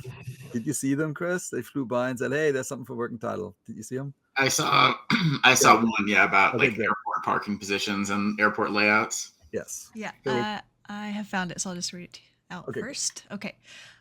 Chris, as you're already providing feedback to the teams based on Lido regarding airports, do you also think that the type of parking gate positions, example, Gaia's bespoke EDDP does not feature cargo spots while being a DHL freight hub, would be good to see such things getting fixed? Yeah, so the data set, I mean, a couple answers to this question. I think the data set that we get from Lido does not currently include the detail on the parking positions. We've talked with them about getting that data. They have it, but for a very limited number of airports. So, it's been a discussion and maybe something we come back and revisit. There definitely is interest on our side in getting more detail. But I think probably the shorter term correct answer there is, and we do provide feedback on airports through Jorg to the airport developers. But I know also the World Hub is coming soon, and that's going to provide a really great avenue to be able to provide feedback on some of those things as well. Yeah. While we have you, I'll just ask a couple more related questions I see here. It's going fast. Where did it go? It was, are you planning to include dark Lido charts in the sim for all of us night flying? Yeah, so dark charts is something we've been talking with Lido about. It's essentially a data format question because we pull them as PDFs and they don't produce them that way right now. So we're talking with them about a couple of technical solutions there. I mean, in general, I just want to say the relationship with Lido is really positive. I talk to them probably once a week, and there's a bunch of things that are coming. For example, there's additional airspace data that was not in the data set that we were getting. We met with them. They identified that issue, and our next release will have all of that missing airspace data. We also have talked with them about getting the SID procedure text data, which I know some people have been asking for. So that's going to be in the next update of the charts as well on the Flight Planner site. So there is ongoing enhancements to nav data, to charts, and night charts is definitely one of those as well. Okay. Sounds great. I'm going to say something. Yeah, there's a big green marketplace button with the livery section. Yeah, but that's not for us. That's for creators. I mean, that we're trying to empower the creator community to sell their stuff. That's just from my perspective, that's an open marketplace, and we're providing them a platform. That's the whole intent. All I'm saying is, are we trying to make money out of liveries? Nope, not at all. Mm-hmm. Sorry, the liveries thing, it bugs me when people That's okay, Jorg. I mean, I know we have bugs and all, like I really do, but it's and we don't feel great about it, as you can hopefully tell. But we're trying to somehow sucker more money out of people. That's not what's happening at all. Okay. Another question here. Is it possible to improve LOD in 2024 on Xbox and increase the terrain render distance without impacting performance? Or does that go hand in hand? So Sim Update 1 fixes, I think, for also improvements on terrain texture quality. So that should be affecting Xbox users as well. There's this thing I talked about earlier, which is long play and quick resume eventually ends up eating up memory and reducing the LOD pretty much of everything, because the console is trying to fit everything in memory.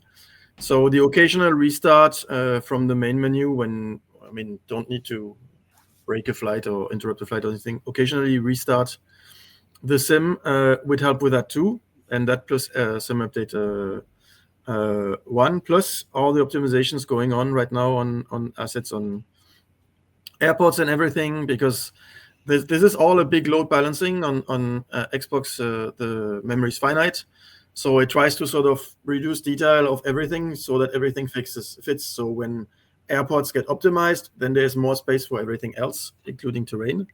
So this is work in progress, and you can already, in some situations for some people, have an improvement right now if you just force quit the sim occasionally, maybe once a day. And sim update 1 is gonna bring more improvements and then optimized airports later. I think there one question here about rolling cache, how full it is. That's, I think, something we will write down on the backlog. There's the question on how big would the sim be if we wanted to download everything. So that's pretty much a follow-up of the first question. Is there going to be a download feature? Yeah. So when there is a download feature, how big is going to be? Well, that's the issue with the forced download. And that's why I recommend in the meanwhile for everybody to rely on the rolling cache. The rolling cache only downloads what you need and what you're seeing.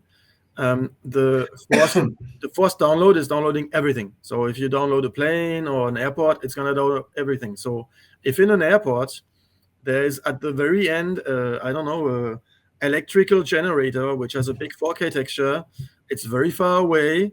If you download and force install the airport, it's going to download the full texture. In the rolling cache, if you never ever get close to this texture, maybe it's just a pixel on screen, you're just going to get a pixel. And that's why the rolling cache is a much more efficient way to deal with this. But yeah, once we have the forced download, people can do that and force download something.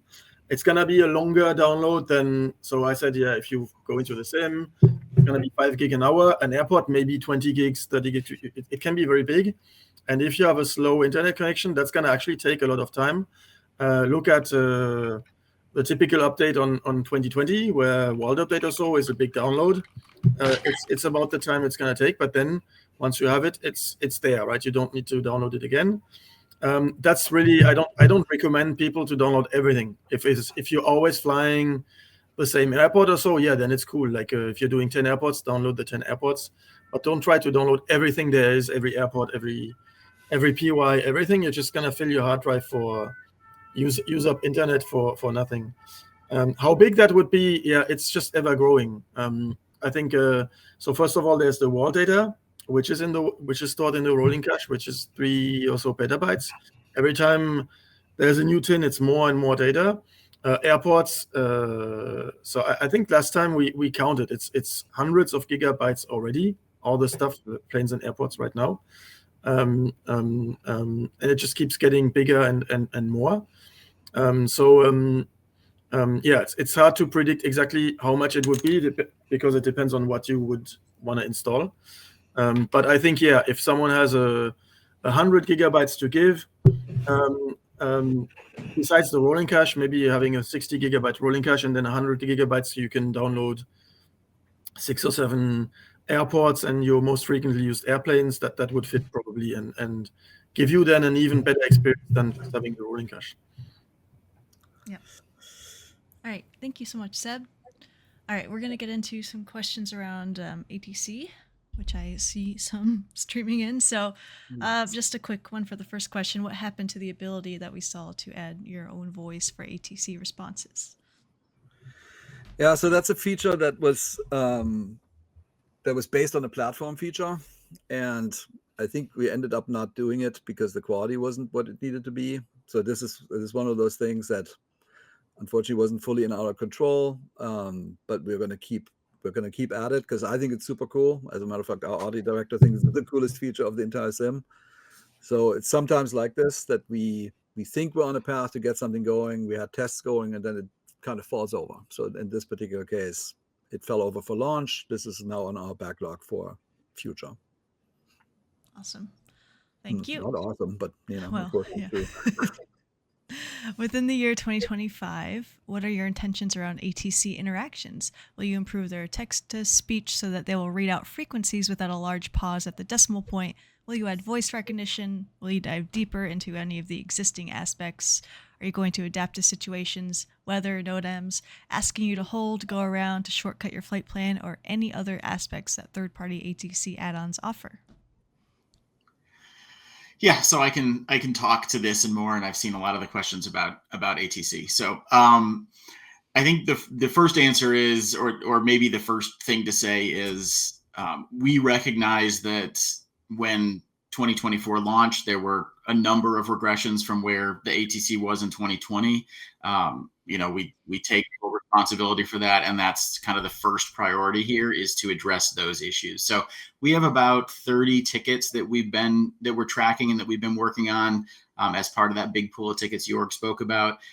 That's priority one, is to get those things. That does include, for example, the large pause in the decimal point and kind of a variety of others. Some of them are related to the text-to-speech tokens. Some of them are process or procedure changes that came out of the need to expand ATC for the career modes, introduce some things that were unexpected. So that's kind of priority one. And those are the things that are really prioritized for SU2.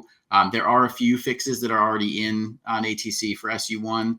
But as these guys have already mentioned, we've kind of locked down any additional work on SU1, just trying to get that out the door. But SU2 will have that. Then in addition to those fixes, we've got a longer term plan that runs through SU3 that adds some features.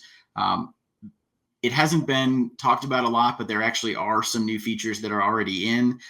For example, when getting a departure clearance, there's more detail to that departure than there was before. We're doing the same thing for arrivals. There's a question somewhere, I think maybe it was on the feedback snapshot, about ATC clearing you to a descend and then asking you to climb again. So there are some problems in sort of calculating the approach and descent for ATC. So those things are all part of that SU2 or SU3 timeline. So a lot of those issues are getting worked on. So our goal is to close out the open tickets we've got first, and then to continue adding additional features for ATC to make it a more interesting and exciting experience. I don't know that, for example, I'm not totally sure kind of adapting to things like NOTAMs, right? We do show the NOTAM data in the flight planner, but that's not taken into account by ATC. So some of those things that I think we might need to talk about or think about more, but we've got quite a roadmap for ATC. Yeah. Thank you, Chris. Next question. One of the most confusing aspects I find is that I can never figure out who controls a given airspace. The EFB is great and shows airspace, but never which frequency to speak to. In US VFR maps, I can mostly figure it out, but in Europe, I don't have a clue. Can you please add this information in the EFB so we have a backup cheat sheet to see if we cannot determine it from VFR maps? Yeah, so this is another good question. We've been talking with data providers, including Lido, about matching frequencies. I mean, I think one of the things that's challenging about this topic is that when you look at a sectional map that, for example, a US sectional map, those are drawn by people, right? They're not auto-generated. And so if you look at a particular Class C airspace, it might say, if you're coming from the Southwest, call on this frequency. If you're coming from the Northeast, call on this frequency. Well, that data is not encoded anywhere with the FAA or with the Lido data. It's all sort of hand drawn on the map by the people who are responsible for making the sectional chart. So we are looking for that data so that we can do a better job of basically doing two things here. One is presenting that data clearly. Chris. Yeah, go ahead. They're saying the stream went down. I'm showing it's still streaming. So hold. I see you. It's back. Are we back? We're back again. Okay, we're back. I'm not sure what happened. Is it good? I think we're good. Must have been Twitch having an issue. All right. Sorry, Okay. Chris, to interrupt that. If you want to start in the middle somewhere. Yeah. Should I start? You think Yeah, I maybe should you should start that whole over. part Yeah. over? Okay. So the question is about basically matching up frequencies with airspaces on the EFB. And I'll talk about it more broadly because we would like to do a better job with this with ATC as well. So right now, the data from LIDO doesn't contain the frequencies. And I think the important point here is that when sectional maps are drawn, they're drawn by humans. They're not computer generated. And they have access to data when they make those sectionals to know, hey, if I'm coming from the east towards this Class C airspace, I need to call on this frequency. If I'm coming from the west, I need to call on this frequency. So we are looking for sources of that data so that we can add that in both to the EFB, but also add that to the ATC sort of airspace logic. And that's a fairly big undertaking, but it is something that we're looking at and want to do. Awesome.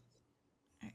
Thanks, Chris. Kind of a question I'm saying maybe for Jorg here is, some of the chat is wondering if we had engaged with any third parties with ATC and what the results were. Yeah, we did. We talked to some folks, some well-known folks. I mean, I just think we tried to see if we can get this to work together for 2024, and it was just not possible. The timelines were not conducive to this. It was actually Chris's team that was doing the outreach. ATC is an important thing, right? We talk about it all the time. Like, how do we make this better?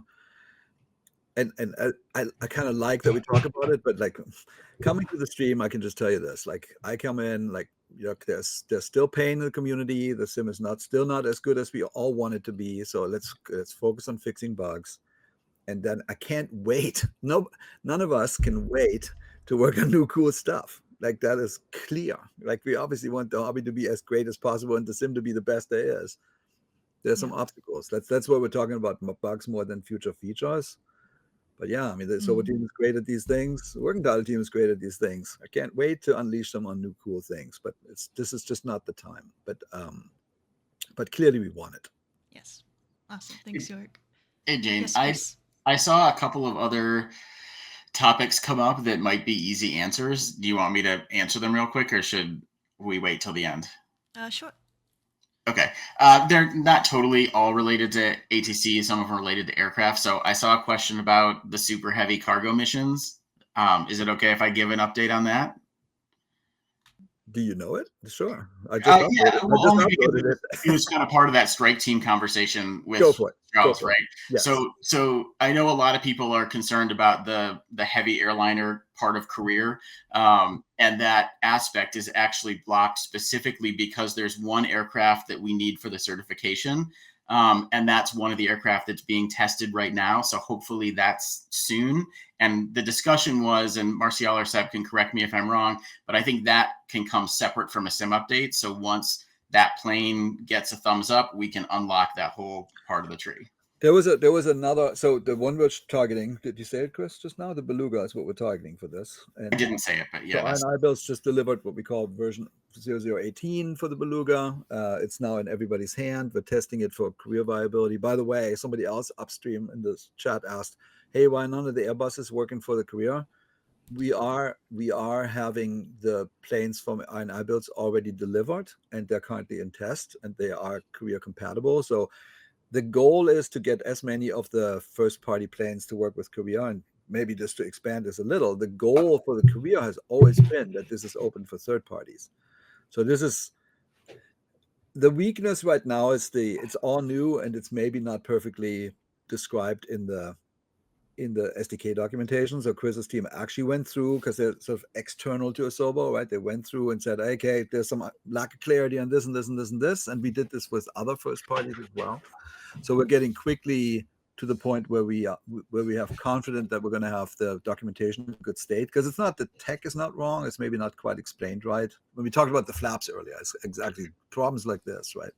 So, but our goal is to get every plane that we have to work in where it's appropriate in the career, and we want to empower all third parties to pick whatever they want.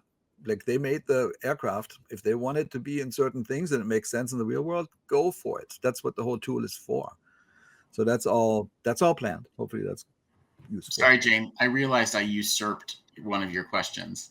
Sorry, I just brought it up while you talked about it. The only other two on planes related that I just wanted to mention, I saw people asking about the transponder in the H125 and the transponder in the 737. I just wanted to answer that those are both on lists to be fixed sometime soon. So they're both, we're aware of them. I saw them multiple times in chat. They're on the radar to fix.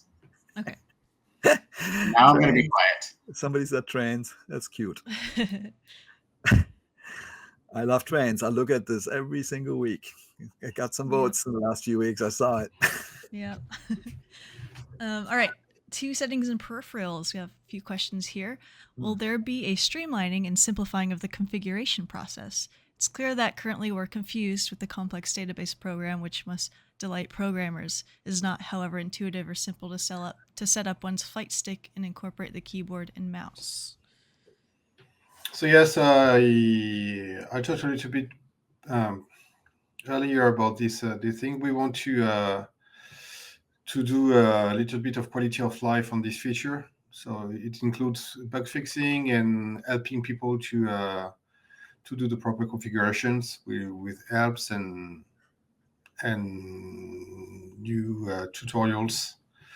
So we are working on that.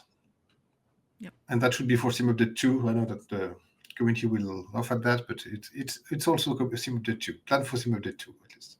Okay, thank you. When will we see in 2024 the same multiplayer tag ranges as in 2020, which was 100 nautical miles? We could see each other in multiplayer, and the 2024 visual range is about 5 miles. Surely the code can be adjusted. Do you have any information on that one? I do. So it will be shorter than the question itself. It's yes, Sim Update 1. Nice. Okay. Thank you for that update. All right, let's get back into career mode here. Overarching high-level question is, what improvements are you looking at regarding enhancing career mode? Default planes, new specializations, etc. Yeah, we just said, so the goal is that at least the fleet that we made, where it makes sense, they will be in the career mode. That's work in progress to make sure that all works correctly. And then as far as like new specializations and stuff, oh yeah, well, if you let the design team go wild, they have all kinds of ideas that they want to go implement.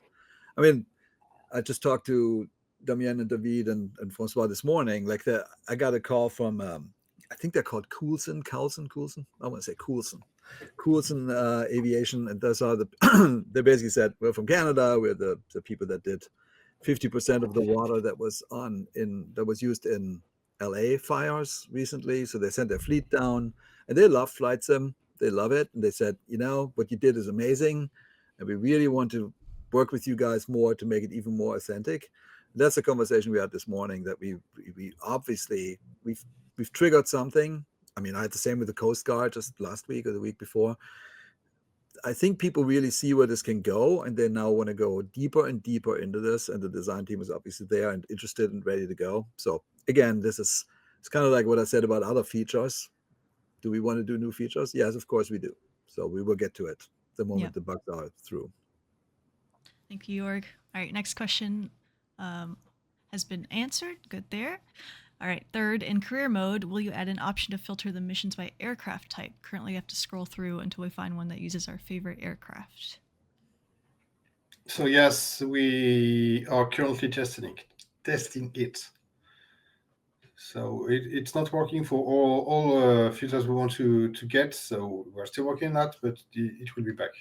Great. All right, last question here. In cruise can get boring because there's nothing to do. In real life, there's different airspaces and ATC to pay attention to. Do you plan to implement any of these real-world features to make cruises more interesting and challenging? Yeah, so I think there are a couple aspects to this.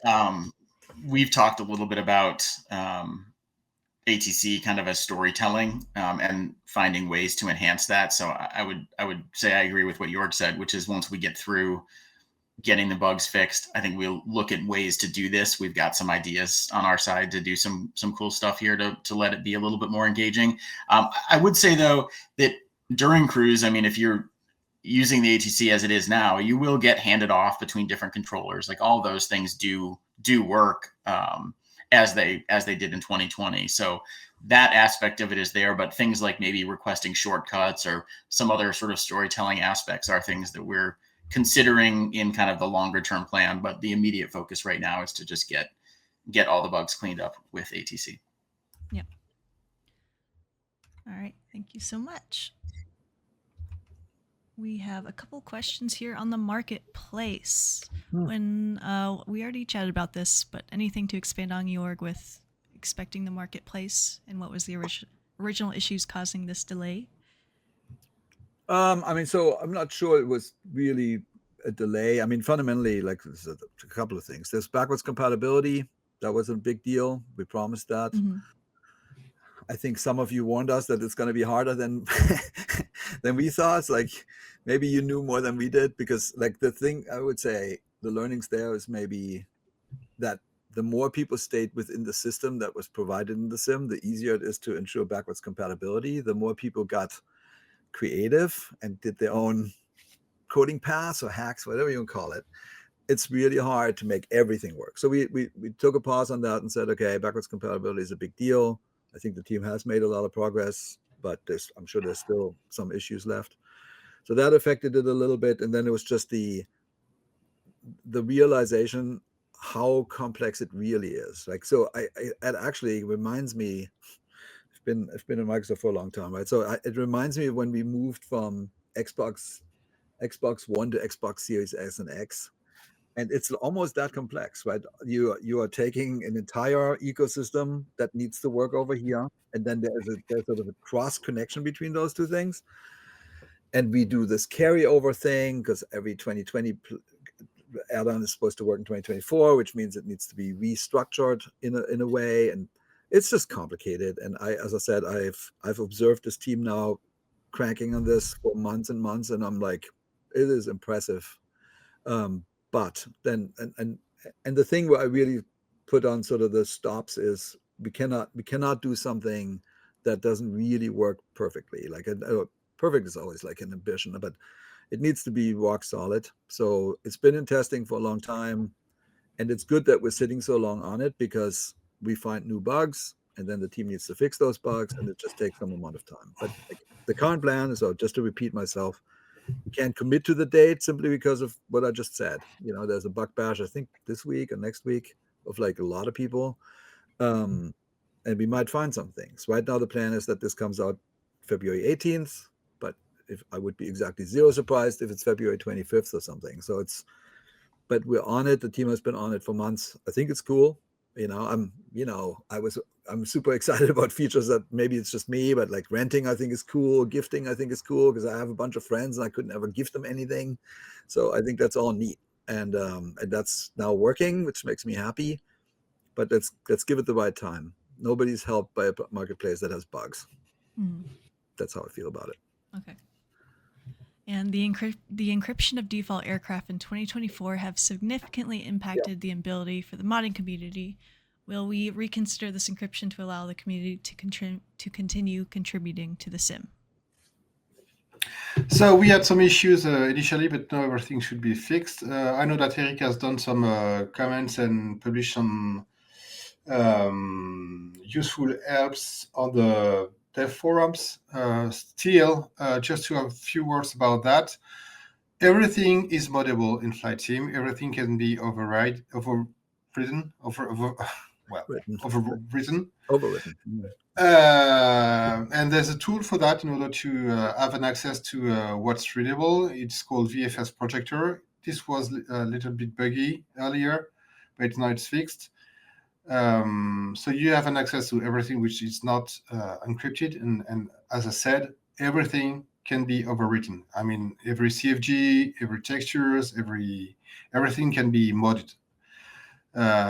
What we would love to get to help people to have a more direct and simpler moddable plane is to be able to export the package and to get in this package which is exported everything that has not been encrypted. This will be a new features, and we will make sure that we'll spend some time once every other issue has been fixed. But as I said, everything should be moddable on Flight Sim today. Yeah. And still, I've seen some comments about the fact that we didn't bring the exclusion zones on the DLSS. Well, we tried, we did. We are working with NVIDIA, as you know. And it's not as simple as it could be anticipated. And it is still a work in progress. And well, it's not that we don't want to do the features, it's that it's not only us, I would say. Okay. So. All right, last question, which I will, I see one here. Do you anticipate a faster go-to market in 2024 with aircraft submitted to the marketplace? And the live question is asking not just aircraft, but just any add-on for that matter. So, Mabel, you met. I asked her that question because I saw it. And here's the answer. I will read it because she knows much more about this than I do. So do you anticipate faster to go market? Yes, that is the goal. With the pipeline changes we're putting in place, the idea for developers is for developers to be able to test and iterate on their own content as it will work from the marketplace without waiting for manual processing from our team. As you may be aware, with aircraft, there's an additional step to get hangar descriptions written and localized. So this is something that needs to get front-loaded by developers, flagging what aircraft they're working on as much as ahead of release as possible, so that the descriptions are ready in time. They're ready to submit the aircraft. We, of course, anticipate some growing pains as we move into the updated pipeline, and not everything will go perfectly. Shock. But we will continue to iterate on process like we have in the past, partnering with and listening to developers. We share the same goal to get aircraft and all other marketplace content in the hands of users as quickly as we can. So they did a bunch of work. Like, I'm observing this a little bit. I'm not directly on that team, of course. They did a bunch of work to get to write new tools that go faster. There's now an ability for developers to sandbox their own content to be able to test it more quickly. And I think that will help a lot. It's a new process. So that's why she said, did somebody just say that? Okay, I'll do it. Here, go. That's right. That's right, people. I work too much. Need glasses. But yeah, I mean, I think the new tools are cool, but there might be some issues. We'll see. But the goal, of course, is that we're not in the way. We don't want to be in the way. We want to help. Like so. But we're pretty optimistic that it's going to get faster. Right. All right. Thank you, Jorg and Mabel. Yeah. Okay, here is the roadmap as it stands right now. We need to talk beards. So I changed this a little. I just want to be super transparent for those to look at the one that I showed last time. I read a bunch of comments online. I obviously go to forums and whatnot, and where people said, "Stop the content avalanche. Go focus on bugs." I'm sitting there like, "Yup, I agree with that." So I basically said, "Let's go dial this back some." There are lots of things we have in flight. Okay, lots of things that we have in progress. So I think we're good, but I cut a few things out. Like, for example, like on the world updates, I basically skipped one because I wanted to get Brazil out. I think it was late January, but the marketplace isn't there, so I can't. So I have to wait, and that pushes everything else out. So there's one less than what I'd initially planned. So that just means that one of them falls into 2026. Then the more I look at these local legends, the more I struggle sometimes when we go into regions that have just no history whatsoever in creating aircraft. I'm like, I feel like I'm forcing a story, you know.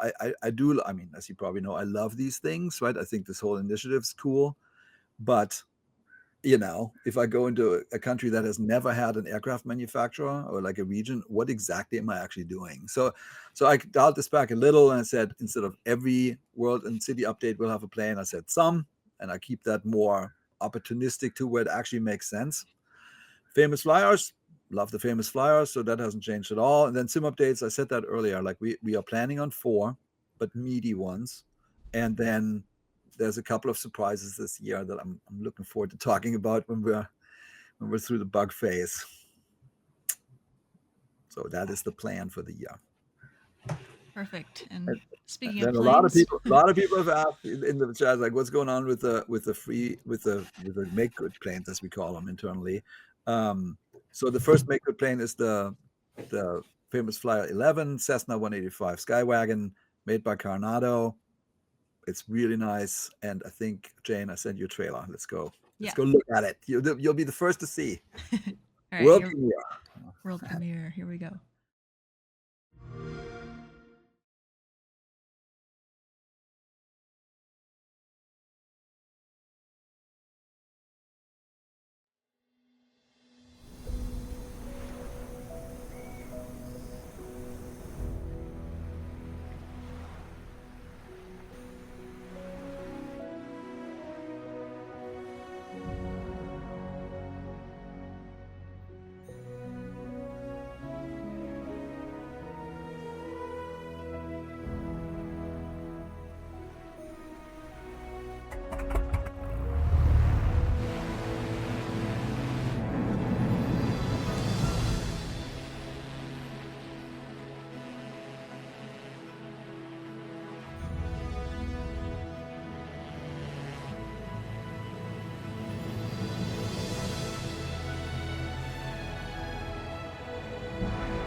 All right, and we're back.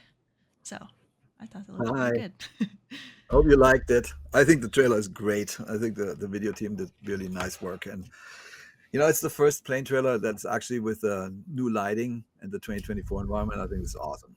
So anyway, so that answered some of the questions. Does it have a float version? Yes. Does it have a ski version? Yes. So I think it's a beautifully made plane. So that is coming out on the day Sim Update 1 drops. So a couple of weeks away. And we have our second make good here. Yeah, that's from iBuilds. That's the Palestina. Somebody just said how I should pronounce this correctly. Let's call it the Cap 4. It's done. It's really fun. I flew it, and beautiful plane. iBuilds always does great work. It'll come out when Sim Update Brazil. Sim Update. Good morning. World Update 19 Brazil is coming out, which I think is. I'm hoping it's March 11th. I really am. Yeah.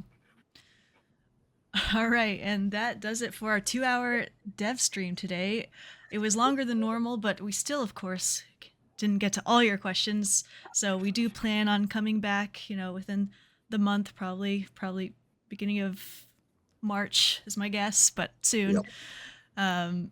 I just want to thank, first of all, Jorg, Seb, and Martial for joining as usual, but special thanks to Chris, of course, for joining us today and answering tons of questions on the working title side. We appreciate you being here. Chat, appreciate your patience as well as we, went through the feedback snapshot and tried to answer as many questions as possible. But of course, we will be back to continue this process. We're very excited for Sim Update 1 to come out and subsequent Sim updates. Does anyone have anything else they'd like to say before we close out? I hope you liked the session, and I give Jayne and us some feedback on the format. I sometimes hear like, hey, this is more like a marketing thing. You're showing all this stuff for the future. Let's talk about the now. So we went a different route and actually go into the direct feedback snapshot, and we can go into infinite detail on most of these things. But we're trying to evolve this a little to give you the best information for the time you're spending with us. So I really appreciate that you guys care. And I know some of you are really frustrated, and I appreciate that too. And it's our job to make that go away. So we are listening. I hope you feel like we're listening, and we will fix this to the best of our abilities. The good news is we have a great team, and we will go get this done. It's just going to take some amount of time. Yeah. All right. Thanks, everyone. We'll see you in about a month, and we hope you have a great February. Okay. Goodbye. See you guys. Bye.